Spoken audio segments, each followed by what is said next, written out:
Kalau korang buka sampai habis, dia tak ada kelas. Bila korang pusing ni, nanti yang kat dalam tu, dia tarik tau adjuster dia.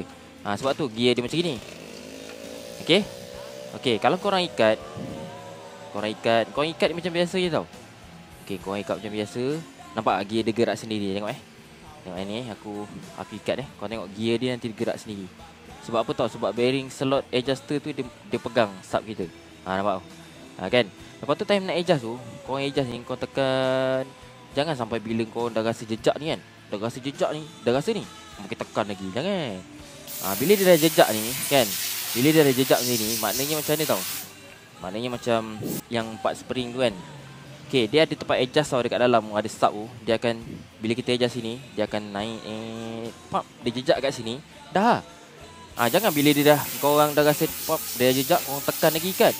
Jadinya dia akan stres. Bila kau tekan lagi ikat, nanti dia, benda ni, yang 4 spring ni, dia akan ternaik sikit.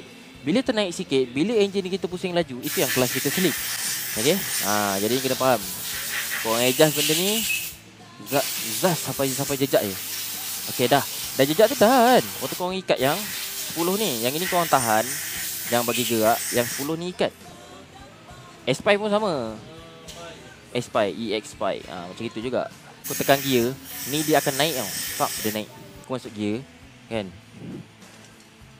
Aku tak tahan tau. Jadinya dia bawa kan. Dia bawa auto sekali. Tapi kalau kita tekan kelas, kita tahan, nampak tak? Benda ni terangkat. Benda ni terangkat, dia free. Betul, dia free. Bila dia free, kita pusing tayar. Nampak tak? Baru kita lepas. Spring kelas tak function. Bila kita tekan, kita tahan. Dia macam itu. Kau jangan tengok dia gelong sebab aku tak pasang spring. Okay. Jadinya macam itulah sistem kelas kita. Okay. Jadinya kalau korang yang suka adjust kelas pendek, contoh kalau korang suka adjust kelas pendek, dia jadi macam gini tau.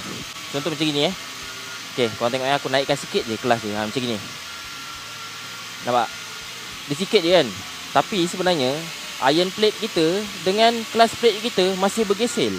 Sebenarnya dia kena naik tinggi lagi. Macam gini. Tapi disebabkan korang suka pakai kelas pendek, kau buat macam gini. Dia naik sikit segitu kan. Tapi dalam masa kita pusing tayar, dia bergesel je iron plate dengan kelas plate. Jadinya iron plate dengan kelas plate tu dia stres.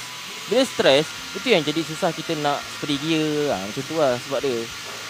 Okay. Okay, faham tak? Tak faham dah, lantak. Sama je. Dia, kelas kita ni, fungsi dia untuk kita releasekan kita punya enjin untuk transmission, buang gear ataupun masuk gear. Jadinya kalau kelas kita stres, macam mana kita nak buang gear, masuk gear dengan sempurna, macam tu. Jadinya aku akan potong, kan. Spring ni aku akan potong sama panjang macam standard. Sekejap. Spring kelas yang keras sikit tu, dia masih boleh function tak kelas dia, okay. Dia kalau spring kelas keras ni, sedap sikit dah tekan. Nampak? Elok lah tu. Boleh stop. Dia mampat sikit kalau kita tekan tau.